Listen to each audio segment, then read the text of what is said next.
Hey, Hey, we're live. yep, there we are. Let's go live for real. It's good to see you again, friend, after several weeks of not seeing you. So here we go.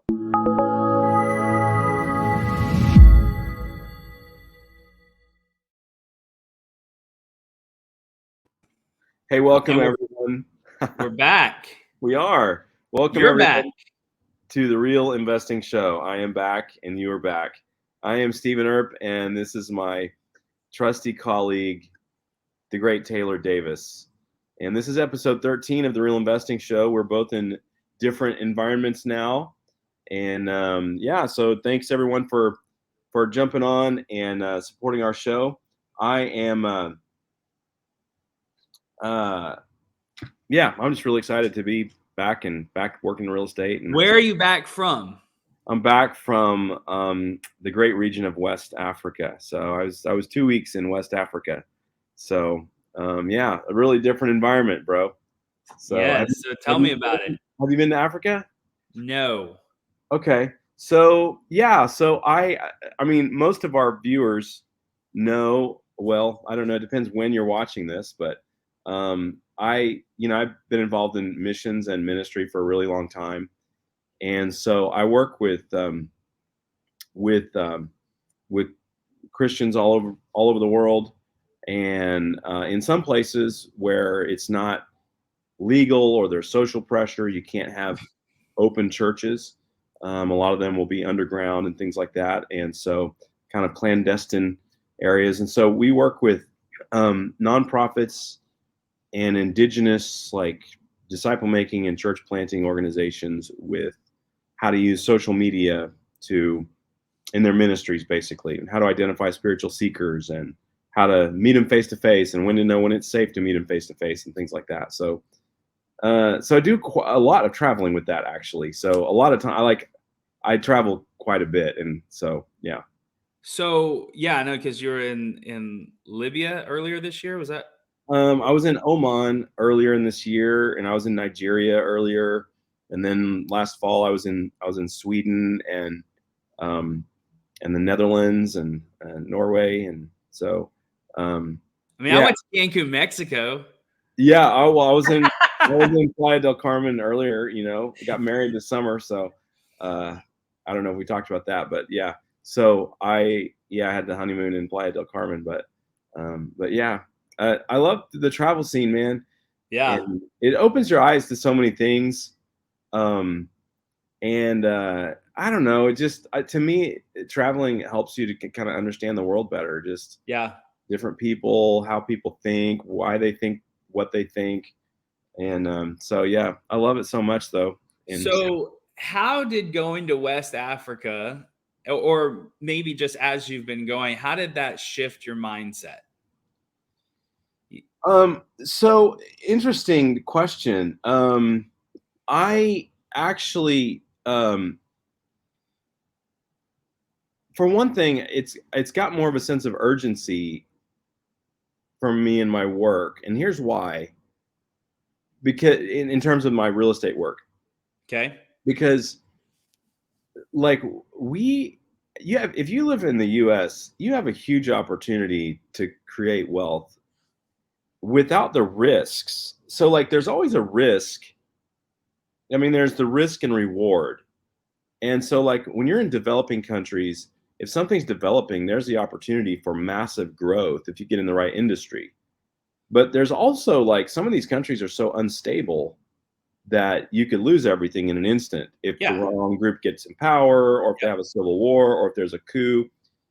And I mean, we were in Francophone West Africa, countries that speak French, that are West African, and most of them are developing countries to varied degrees. And like they're just massive opportunities for commerce there, investing there, massive opportunities. But along with those opportunities comes, risk as well. So it's like, number one, I would like to invest overseas. I talked to some business owners, and I did the same thing in Oman. When I was in Oman, I met with business owners and investors there, and I would like to invest there. Financing is different depending on the country, but the urgency is like, I need to make as much as I can here so I can invest in places like that where the upside could be astronomical. I mean, like, yeah. So you feel like these developing countries where you'd want to invest, or I mean, are you interested in more developed and kind of established countries that have a little bit more stability? I don't know. The answer is yes, but Okay. I don't know for sure. I mean, Spoken because like a true entrepreneur. yes, I mean, I'm interested, but like the downsides, you know. I mean, Sure. there's so many businesses there. I would walk in and I would think, you know what? This business could double their revenue if they would do X, Y, and Z. And it's like there's some basic things that are not happening. Sure. And so, and the thing about West Africa where we were, it's like there's not much of a middle class. So there's like extreme poverty and there's a lot of wealth. And so when you create things for that sort of upper class, you know, there's a lot of opportunities there. And that's like the Lebanese, a lot of the businesses are owned by Lebanese people, and they just keep moving in. And they were trying to do business in France and found a lot of the rules and culture and laws to be not pro business, and so a Upwards of lot of them, 70% income tax too. yeah, and so a lot of them are moving like West Africa because they speak French, and it's like they're starting coffee shops, and I mean Dude, and cafe. Lebanese coffee, let's be real. Oh man, come on. Hey, listen, West African coffee is legit too, though, Is it? bro. Yeah, Is it what kind of style is it? Is it kind of a Turkish style or is it they do it every different way because so for one thing, so the two of the major exports of like we were in this time we were in Ivory Coast, and the two major exports are coffee and chocolate. They're the number one exporter of chocolate, um, and so the coffee they have coffee of every kind imaginable, and there's the French influence because it used to be a French colony, and so whatever kind of coffee you want here they have there, and more like stuff you've never heard of. So okay? it's like now the average person drinks like this Nescafe that um, it's like instant coffee. Yes, like Yeah. Yep. the little cup things? Yeah. Well, like a little, like you just scoop it, the dry into the water and heat it up. Okay. Um, but any coffee shop or restaurant has like, oh, amazing, legit coffee. Excuse me. I came back with some allergies. So, but, um, but yeah, so the coffee's really good. The chocolate's amazing. And That's so, awesome. but yeah, we looked at some real estate there. So tell me Uh, about that. yeah. So we were working with this guy. So there's a guy that we work with there, and he's been involved in planting something like 20,000 churches in West Africa, and a lot of them are like small house churches, but that's a really big deal. And he was like, I don't have, I don't have much for retirement. So we're thinking about building an uh, a bed and breakfast out in this area, and the U.S. military they're about to build a training center here, and then there are other businesses that are buying property here, and we're watching who's buying the property. And when he was talking about this, I'm like, "You're speaking my language. Let's go Yeah. see it."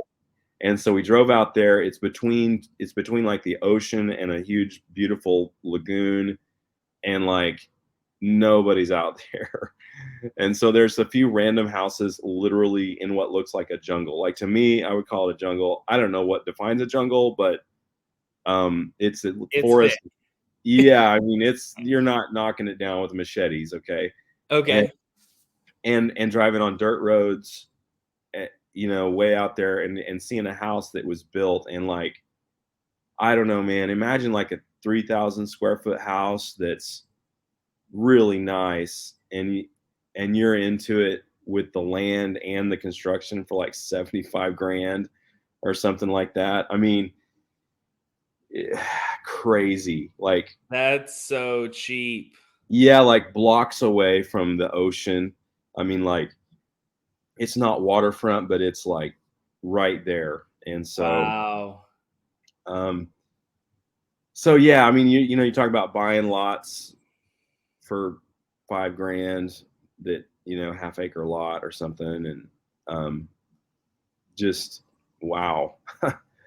And so, yeah, when I Well, the was, one thing that I love about real estate is there's no such thing as insider trading, right? Like yeah. that's just information that you gathered Hmm. that you can use to make a decision perfectly legally. That if Yeah. you had insider knowledge on a business, that could be insider trading, but Right. you know what's about to happen, and theoretically, then this is gonna go up in value. So Yeah, it's incredible. So so yeah, my wheels are spinning. I don't know what would be involved in. Right now, I'm still on kind of a high from being there. So, but I mean, here in the U.S., especially in fast appreciating areas, I mean, like uh, opportunity is really stable, and not just stable, but if you get in the right area, you can make a ton. So, doing real estate development in a developing country, if you're not from there, I don't know. I'm just wrestling with it. Do you have thoughts about that? I mean, like it. I guess if you learn the market, you can learn it as well or better than the locals. But yeah, I mean, I think, yeah, I haven't ever really. I mean, I guess we kind of talked about potentially buying like in Mexico or somewhere like that, like water, Cancun, somewhere that's going to be kind of a touristy area. But I feel like that's already stabilized for mhm, the most part. Where it sounds like this is just kind of a true up and coming. You just go, how long, or is this gonna mhm, take? Listen, I'm all about risk reward, and let's be honest, $75,000 isn't something that is likely to break an investor, right? Like, but it could if it turns into mhm, a great opportunity, it really could have high upside. yeah, I know we have looked at, although we haven't even been to this country, but there's a few different countries. Portugal is one that I've looked at. That if you own, I think if you buy 400,000, if you spend $400,000 or euros on in real estate, there you can get a dual citizenship basically. mm, And I was like, okay, like I kind of like that idea, just so you have the opportunity to travel Europe uh, mhm, uninhibited. mm, Um, but that's probably the closest I've come to like mhm, looking for something like that, but it's totally different goal and mindset. So, yeah, so talk to me about is there anything, so you travel a lot abroad. yeah, What have you gathered culturally mm, that is different in Africa or the Middle East, where I know you've spent a lot of time, yeah, that you come back here and you go, you know what? Like, and I'm not like, I love America, yet I think that there are parts of our culture that lead us to be a less happy culture, and we have this, like, we're a high achieving culture, which is great, yet do we have satisfaction in our achievement and things like that? Has that shifted your traveling? Has that shifted your mindset on that at all? Like, obviously you're still a go-getter, yeah. yet how do you balance that with gratitude and like, Mhm. Yeah, I think I try to. Man, it's an interesting question. What the question is, what can you learn from other cultures that you can apply? And so, hopefully, like every culture has high values and low values, right? They have right? strengths and weaknesses, and so sometimes you can identify them, and it's easy to identify the the low values in a culture when you compare it to the high values of your own culture. Okay.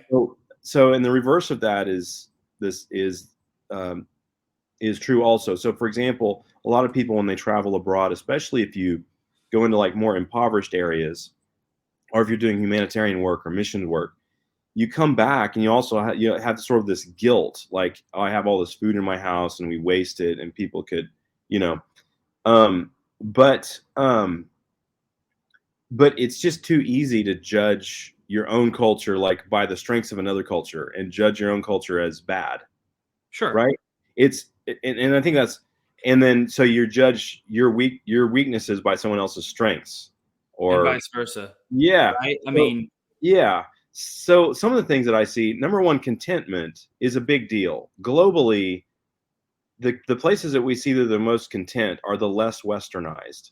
And by the westernized countries, I'm talking about the 38 industrialized countries that are considered the West, the Occidental countries, and that's the US and Western Europe and North America.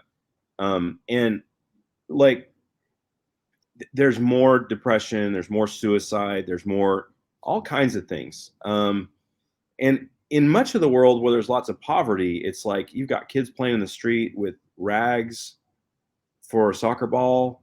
I mean, it's like there's contentment, the smiles, Now that's not every country or every sure, culture, but um, so it's little things you pick up here and there. So, for example, in West Africa, when people are really impoverished, it's interesting. There's a lot of oppression culturally in terms of you've got these people selling things on the street, and you see this in Mexico too. When you cross the border into Mexico, right? people selling things on the street. Like back when I used to go to Mexico a lot, they'd be selling chiclets. It's like they'd buy whatever they could buy at the store, and then comes resell it on the street. I love that, and I love that drive, that sales drive, and I think every time, and that the same thing is that way in Abidjan, Ivory Coast, where people are on the streets. Like you'll get to a stop sign, and there'll be 20 people or 30 people walking by your car selling some stuff. They're selling spoons, they're selling cups, they're selling food, they're selling, I mean, like literally name it. Anything you can buy at Walmart, you can probably find some street person walking up and down trying to sell it on the streets to make $1 to make it to their next meal. And I always thought, like, man, if they just had a little bit of an opportunity with that kind of drive, they could make bank here in the US. And the people that grow up here and generation after generation, they make bad decision after bad decision after bad decision. It's like you have no idea what what it's like. I don't know if I should share this story, but I'm going to anyway. Since I'm not a pastor anymore, I can be more open with sharing certain stories. But when my kids were young, I took them into really rough neighborhoods.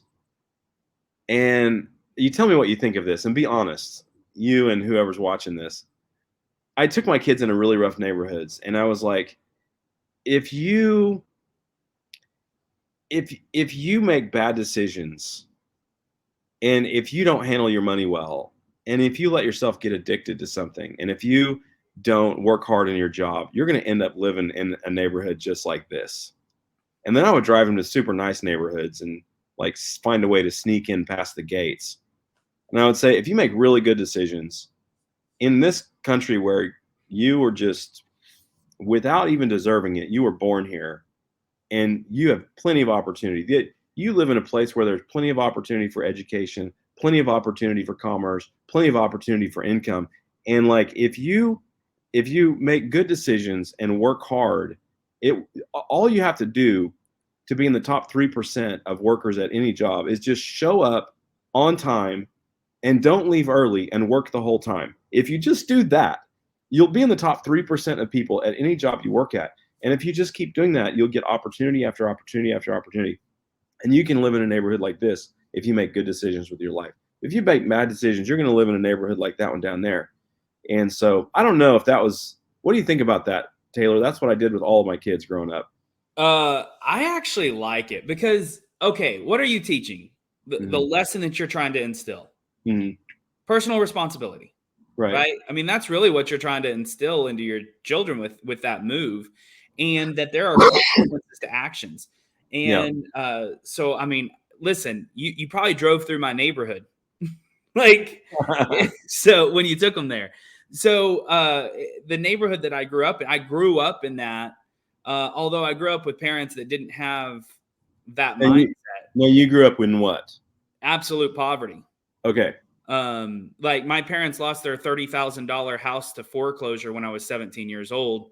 Gotcha. And I went, I came home several times with the electric off. Like that was that was where I lived, and my parents made bad decisions early on. And the thing that they taught me is that they made bad decisions early on, and look where it got them. Be sure to not make these same mistakes, right? And so I think my parents taught me that more from just being in the neighborhood that we were in. But that's a different mindset, and I love that we're bringing this back around to mindset because it's so true. Like there is a mindset of I can't.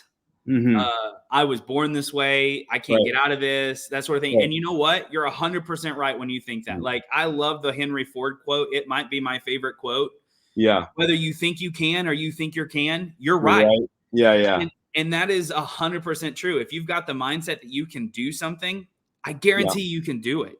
I love the story. I mean, dude, mindset really matters. I love the story of the 6 minute mile. I think it was a 6 minute. Is that right? The 6 minute mile? It was 4 minute mile. You're thinking of the 4 minute mile? Okay. Like, listen, if I ran a mile in 6 minutes, congratulate me. If I ran a mile, congratulate me. But the 3 minute mile, and it was a record that had never been broken, tried and tried and tried. And the fastest man in the world was always like right at 1 second over. I mean, he could get close, but he couldn't break it. And then someone else broke it. And immediately after it was broken, within 1 year, multiple people broke it. Why? Yeah. Because they knew they could. They knew it was possible. And before they were told it was impossible, and their brains believed that. And then all of a sudden they knew it was possible, and their brains believed that. Our brains are not designed to see us thrive. Our brains are created to protect us and keep us safe. When you understand the psychology of the brain and you start to like work on your mindset, and you get to make the decisions that you want. When you listen to your brain, it's telling you, don't do that. It's scary. I don't know what this could do. It could kill you.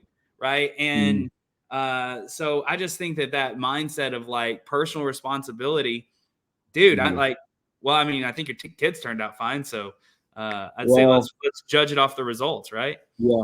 Right. By the way, it's Roger Bannister, etched his name into the history books by becoming the first man to break the once thought impossible, if not fatal, but magical 4 minute barrier in the mile. Okay. So he breaks. And who was it that kept trying? The world record holder. And like a month later, he did it. Because I think it was somebody from Ohio State, if I remember right, that broke it. I'm not sure.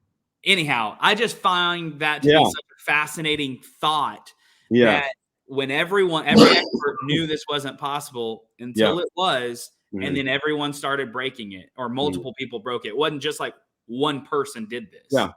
Yeah. So you came recently from a conference you were fired up about, and talk to me. What did you pick up about mindset? Yeah, I went to this real estate conference, and Tony Robbins was a guest speaker, or kind of the keynote speaker for like 4 hours. So it wasn't a Tony Robbins event. I didn't walk on fire, but it was a 4 hour of him. And man, and I've read some of his books and listened to some of his stuff, and he's fantastic. But just mindset. I mean, I think that one of the things that I was reminded there is, and I think it's so important to this audience, because this audience most likely has the right mindset. They have the mindset that they can do something. That's why they're listening, they're learning, and they're ready to take action. And one of the things that I want to, and this is not to say don't go achieve, because I'm a high achiever and I will always be a high achiever. Yet don't believe that happiness is on the other side of achievement. It's an unhealthy mindset, right? Because if you think back to something that you were super proud of doing, something that was really hard, that took a while, and you saw it through and you accomplished it, right? That gave, like, you thought this would bring happiness, right? And I'll do a kind of cheesy example, but one of the things that I'm most proud of is I went through Boy Scouts and achieved Eagle Scout in 2.5 years. I didn't know that. Yeah, and that's a pretty rare deal. Less than 2% of people do it. Not only did I do it, I did it with 4 of my buddies. We all started at the same time. We all graduated or got Eagle Scout at the same time. And we were all super proud of that and going through that together. So And that's, I just learned something about you that changes my image of you. If you're like, hey, let me tell you about Taylor Davis, my mind would never go to, oh yeah, he was a Boy Scout. yeah, But yeah. like, wow, that's super cool. Okay, keep talking. So you hit Eagle Scout within 2.5 years, and you Right. did it with 4 buddies. Okay, talk to me about that. That's fascinating. So, I mean, that was just something that it was hard. It was challenging. Like the fastest you can do it is a little over 2 years. And so Yeah. we were at this kind of record pace, and we just had this mindset from the moment we got in. We had this mindset that we were doing this together. We actually had there were 6 of us at first, and one of our buddies, unfortunately, his mom had MS and his dad had cancer, and he had to drop out for health reasons to help take care of them. Went on to be a nurse later in life. Yeah. And so he was kind of always an honorary person with us. We had him at the ceremony and things like that. But the other 5 of us that were able to continue, Yeah. we had this mindset that we were going through this together. And I mean, probably a lot like the military, in you didn't let your buddy fall behind. There was a little bit of that, but it was really hard at times, and we really pushed ourselves. I mean, we did a lot of difficult things together, and it was one of those things that I still look back and I'm super proud of, and it brought happiness, right? Yet even this thing that I was like super proud of, Yeah. it only brought temporary happiness, right? Like you achieved it, and then it was like, okay, how many times do we have this one? Okay, now what? Right? Like, okay, I did this. Now what? And one of the things that Tony talked about is, some of these people that are extraordinarily successful that he's networked with and, coached and been around.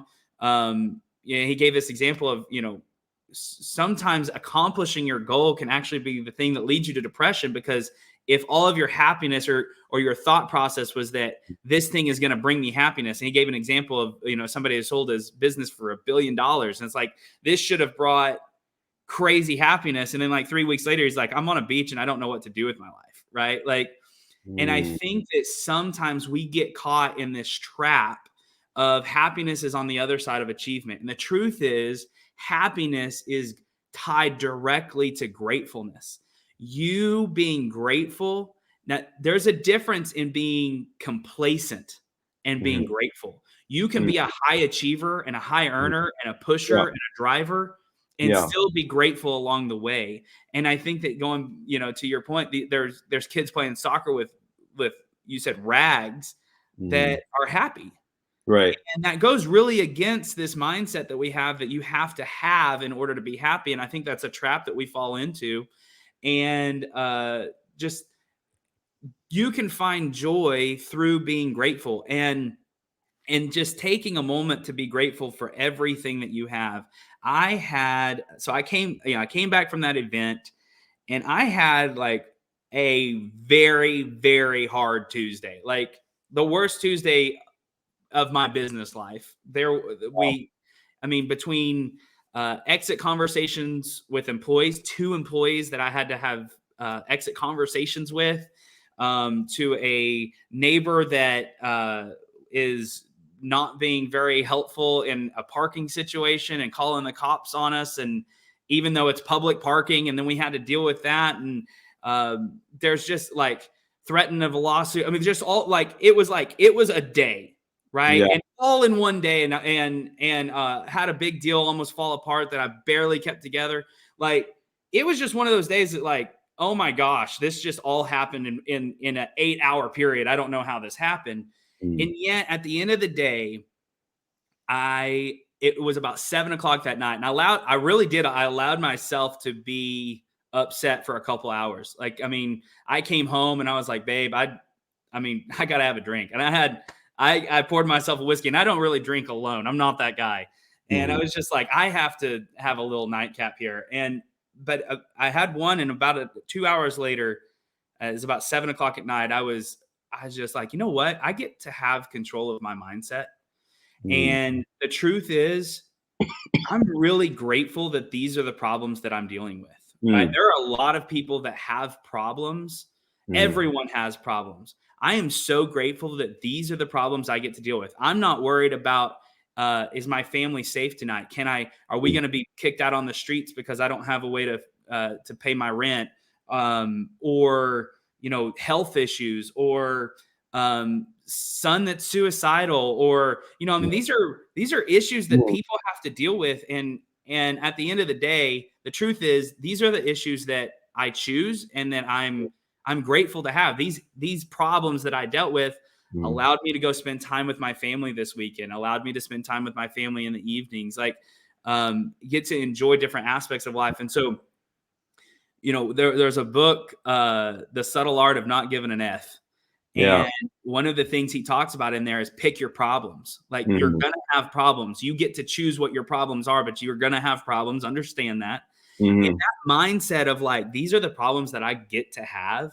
Yeah. Oh my gosh, dude. Like I immediately, I was able to move back into a gratefulness, and Yeah.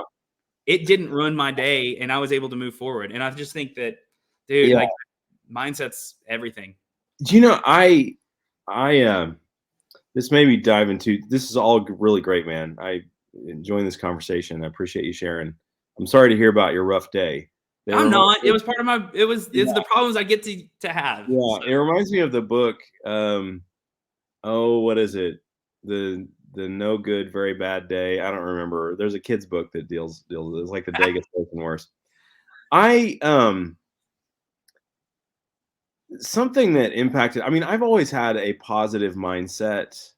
Like my bias, I have this thing that like tomorrow will be better than today.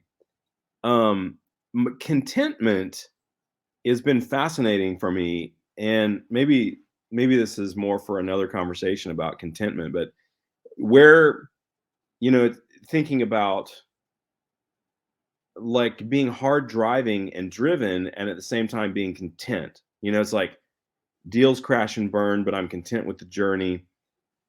For me, like the worst day of my life was my wife had a tragic illness, and we were married 28 years, and she, the last 5 years of her life, I mean, I took care of her and changed diapers, and she was way too young to have what happened to her. She couldn't roll over. She couldn't do anything on her own by the end of her life. So Christmas Eve, a couple years ago, I mean, I watched her take every breath for about 2 hours until she just expired and died. And my youngest son was with me, and I got off of social media largely around that time. But here's the thing of how it affects me today. I mean, it affects me in lots of ways. But one way is I've already had the worst day of my life. Yeah. And so pretty much, if you don't like me, I really don't care. Like if you complain about something I'm doing, I think you probably have many other problems too. I mean, it's sort of like I care about people, but I don't care about approval too much. It's just, Right.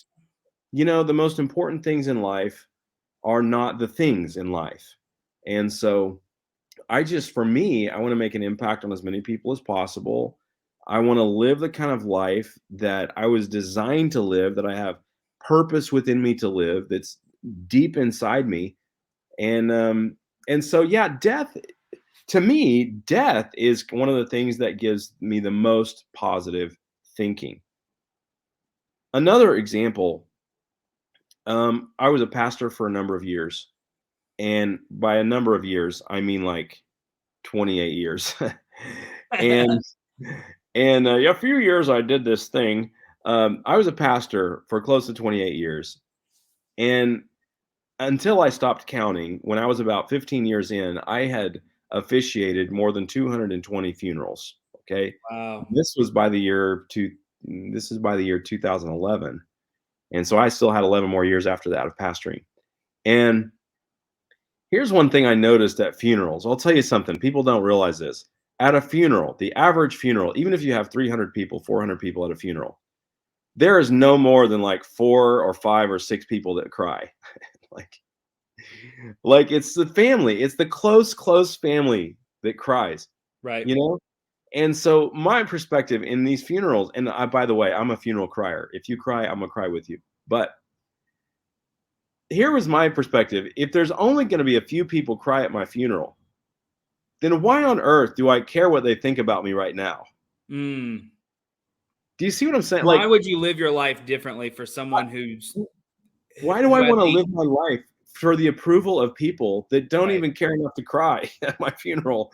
And so I don't know. All of that maybe seems odd, but to me, my positive mindset is based kind of in like I don't know. It's kind of dark, I guess, kind of dark thoughts, dark reality, but it gives me great positivity. I mean, I when someone's rude to me at a store or harsh or whatever, or even when I'm going through real problems, like you travel to some countries, certain people like sometimes they don't want you there. Right. um, and or you're going through regulations somewhere. I mean, I got I got I was in the Middle East with COVID at one point. I couldn't leave the country, and they had all these regulations. For like And almost yeah, 2 weeks or something like that, yeah, right? it was more than 2 weeks. So sometimes you're in weird situations, and it's like, well, these people, they put their pants on the same way, or maybe they don't wear pants, but you know what I mean. They get up the same way we do. They have the same cares, the same concerns. All over the world, people basically want a prosperous life and a peaceful life for their kids and their grandkids and their families. I mean, that's what people want all over the world. And so if somebody's really harsh to me, I just think, boy, he must have a really hard life. um, Hashtag not my problem. I mean, I cry lots of tears too, bro. I don't know what to say. Be mean to someone else. Right. So my positivity, I think, comes from just the reality of death. We're only going to be here a certain length of time. Like, come on, let's do what you feel God has called you to do. Do what you feel is deep inside you, the thing that you can't live without. Just go do that and don't worry about it. So Yeah. that's what Well, I think. and uh yeah, I think it's funny, and this is not a Christian perspective, Yeah. but in Greek mythology, like the Zeus, I think it was Prometheus Uh, that gave two gifts to humanity. yeah. One was fire, and one was not knowing when they would die, right? Because prior to Mm, this point, they knew the day that they would die, and they just sat in depression, knowing mm, that they would die. And so he gave the gift, and for that, Zeus punished them eternally mhm. because Zeus was then jealous of humans Yeah. because there is beauty in finality, right? It means Mm, more when it's not infinite, right? And like, so mm, like that, I mean, I know that there's an infinite life after, mm, yet this life has mhm, more beauty. You can find beauty in the mundane because mhm. it is finite, right? And so I Yeah. think that's actually a very stoic Yeah. I think that's beautiful. Yeah. philosophy. So Yeah. anyhow, Well, I've enjoyed chatting with you about this. I will say maybe we should wrap up, but I appreciate your pressing in on the mindset concept. And for those listening or watching, um, definitely the number one reason, if you're successful, the number one reason is if you're successful in anything, the number one reason is because of your mindset. And if you're not successful, the number one reason is your mindset. it really is. And I fought that for so long because I am a very action oriented person. And Mhm. I felt like mindset was this frou frou. Now you have to have action with mindset. Yeah. And yet my business didn't explode Mhm. until I shifted my mindset Yeah. because it really does change everything. So if there's one thing you're working on, work on your mindset. Yeah. Amen. Amen. Amen. I kind of went to church a little bit today, so Woo! yeah, right. Come on. Come on, somebody. Yeah, right.